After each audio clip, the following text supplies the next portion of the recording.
This airplane is 68 years old, and I trust it to fly my family. But what actually makes that safe?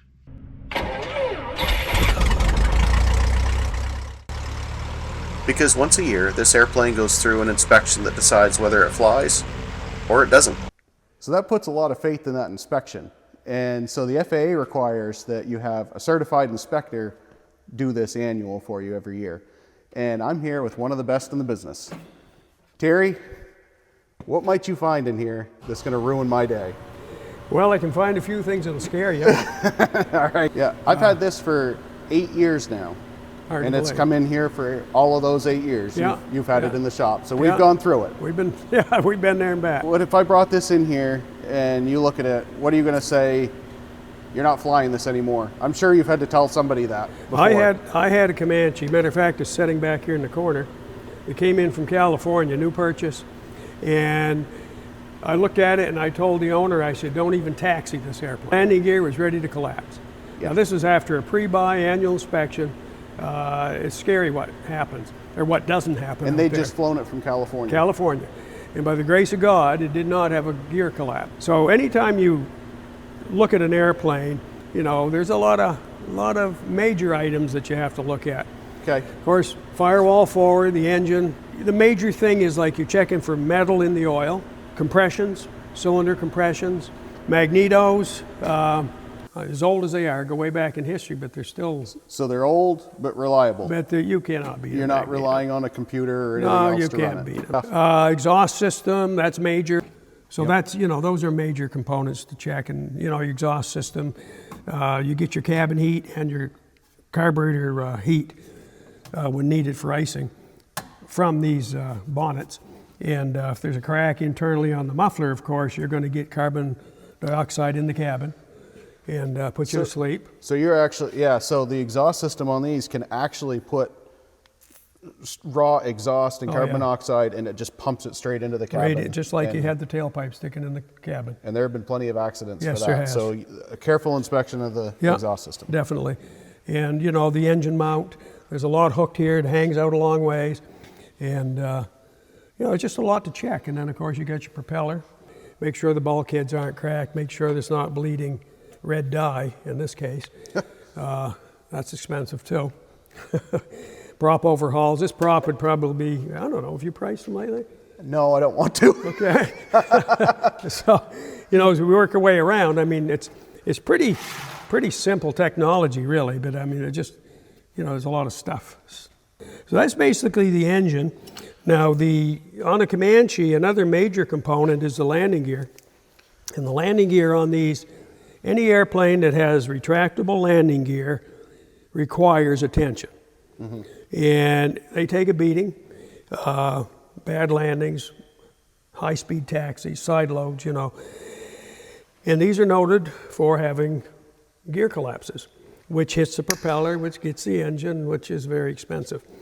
And not to mention the airframe damage. Sure. Now, I think it was 2 years ago, we put new conduits in yours. We did, yep. And which is a retraction extension cable, big as your thumb. So I mean, and this airplane's a 58 model, and this is the first time they've been replaced. Yeah. So they do last, but it's quite a job to put them in. I mean, it's just time consuming. Yep. And the adjustment on those gears, very critical. There's a down lock mechanism. There's a pivot point right here. And this joint is over center when it's down and locked. It'd be like putting your knee backwards. If your knee is backwards, you can't bend it forward. So it's not by a lot, but just enough so that the gear won't collapse, because this will move up when this rod retracts the gear. This landing gear is mechanical. All three gear are hooked together through the floor, you know, up in the center point. And so it's not electric and it's not hydraulic, it's mechanical. So it's pretty safe. Now right here is a bungee. That's old technology. That's a super big elastic band. So the landing gear is held together with elastic bands. With elastic band. And, but the magic of this is a spring doesn't have the same range of tension over a long span. Okay. And these have to be replaced. There's an airworthiness directive every 5 years, or 3 years. 3 years on these. That actually assists in taking care of some of the weight of the gear. Okay. The gear has a series wound electric motor, not very big. And being series wound, if you have any drag on the gear, you know, if it catches anything, or if this bungee is worn out, it puts too much strain on that little motor. And being series wound, the amperage will spike really quick. Okay, you ready? Clear. You're up.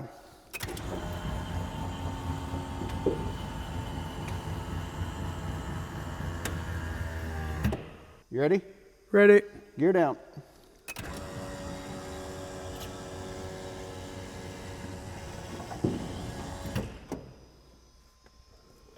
Beautiful. Smooth. Okay, coming up. Coming up.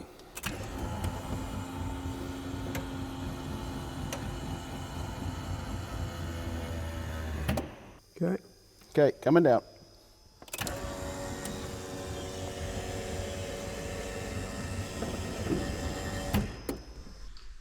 There's panels on the wings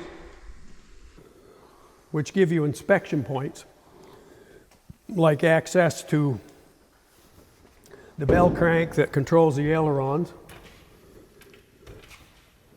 This movement here, and this is a push-pull rod, goes into a bell crank hooked to some cables, which runs back through the fuselage up to your control wheel. And you can check, make sure it's going stop to stop, and no cracks. If it happened to be parked behind a jet and they got a jet blast, the aileron could, you know, deflect and actually crack something in there. And so these are cables. Right. How do we trust the cables? Well, they're an 1/8 inch cable, and they're about 40 pounds of pressure or tension on those cables. They go around pulleys. They go through fair leads, so they're well protected. Even the vintage of this airplane, these cables are no frays. Wow. But of course, if a cable broke, you lose all control. Oh, you do. You do. So, but you know, but you look at it every year, and it looks great. that's what we look for. We're looking to find trouble. It's like a doctor. Flaps, hand flaps. These are connected in, I believe, 3 different places on this airplane. 3 hinges. That mechanism is up under the wheel well. That's controlled right there with that handle. And so there are 3 different flap positions. Yep. And it's just, again, it's all mechanical. You pull the handle, Yep. pulls the flaps. Unlike a lot of them are electric. There's not a lot in here, but what is in here is very important. As you can see, when I move the stabilator, there's a counterweight right there that goes up and down. Oh, wow. Yep. And that's 1/8 inch cables, goes to the control wheel. There's an airworthiness directive. We had to remove all of that. We had to take the tail right off the airplane and check for cracks where that all connects together. And that's an important airworthiness directive. All of them are, but this is really crucial. There's an AD on this connection up here for the vertical fin. These bolts have an airworthiness directive. And so, just to clarify, what was an airworthiness directive is because somebody crashed an airplane, Yeah, right? or they found That's some right. really bad wear. Or I, as an inspector, might find a common problem. Yeah. And I'll contact the FAA and say, look, this is going to kill somebody. And they will investigate and do an airworthiness directive, put that out, and along with that will come orders of how to fix or repair, replace. Down in here is your trim tab drum, which trims the stabilator. And I lubricate that with a graphite, which is a dry lubricant, because when you get oil or anything like that on there to lubricate it in low temperatures, you can get to a point where you cannot turn that drum, because it'll just kind of, seize up and the cables will slip. Yep. And so these, again, more cables. More cables. They go all the way up through, Yep. all the way to the ceiling. Those right over your little head. 16th inch cables. Yeah, so these are, again, some airliners use these, I believe, right? Airliners and fighters. Airliners and fighters, and so it's not a fixed. There isn't another airplane in here there's No, another Comanche in There's here. just a Comanche right now. Yeah, But it's very sensitive, but it has a lot of command authority. exactly. So you really have a lot of control authority to hold the nose up or. Yeah, it's a flying wing. Yep. And you're actually changing the angle of attack. And here's the trim tab. And of course, these airplanes handle a lot better if they're kept in trim, Yes. because this is very sensitive. Yeah. What about corrosion? Well, the nice thing about corrosion on these airplanes is that Piper had the foresight way back in '58 to prime the inside of their airplanes. Okay. But these are all primed with zinc chromate primer, and that's why these airplanes are still around. Yeah. And the only way these airplanes are disappearing is people crash them. Yeah. I've seen on a twin Cessna 310, I don't know why the engine did not fall off the airplane. Oh. Once I pulled the bonnets off the engine, the cells, it had totally just expanded and delaminated. And it looked just like, I don't know what it looked like. It was just falling apart. And it was corrosion. It was corrosion and due to the exhaust leakage. Oh. And I had to reskin and replace, and it was a big major it was job. repairable, but it's expensive. It was repairable, and it probably was a candidate for the boneyard in a lot of shops. Yeah. But I'm a little stubborn that way. I like to see survivors. Yeah. Age, if they're not corroded, age is not an issue. Yep. You know, it's just they're overbuilt. So it kind of ends up being, how much are you willing to spend to keep this airplane going? That's right. A lot of it's labor of love. Yeah. You know, yeah. And a lot of these Comanches have, people have loved them a long time. Well, and you've put some upgrades in the panel. I have, yeah. You know, you've done a good actually, job I'll show there. you because, so this is my panel that's all upgraded in there, and there's another one right over here that's a little more original, not quite. Yeah, He's done some work to it. He's done some upgrades, but Yeah, and this is a much newer. What year is this? Is this 60, what is it, 62? Oh, okay, so it's not much newer. No. It's had a new upgraded panel, but it uses the older gauges. Yeah, yeah. And Very different. My gauges just are a lot more consolidated than that. and it makes this look more complicated. Well, it looks like it takes more to fly it, but it really doesn't. It's Yeah. just that it's spread out over. Yeah, and my setup probably with some of the digital screens has more information Right. in a lot less That's right. equipment. That's right. I think Piper made a mistake when they stopped making the Comanche. Okay, we're going to do a compression check.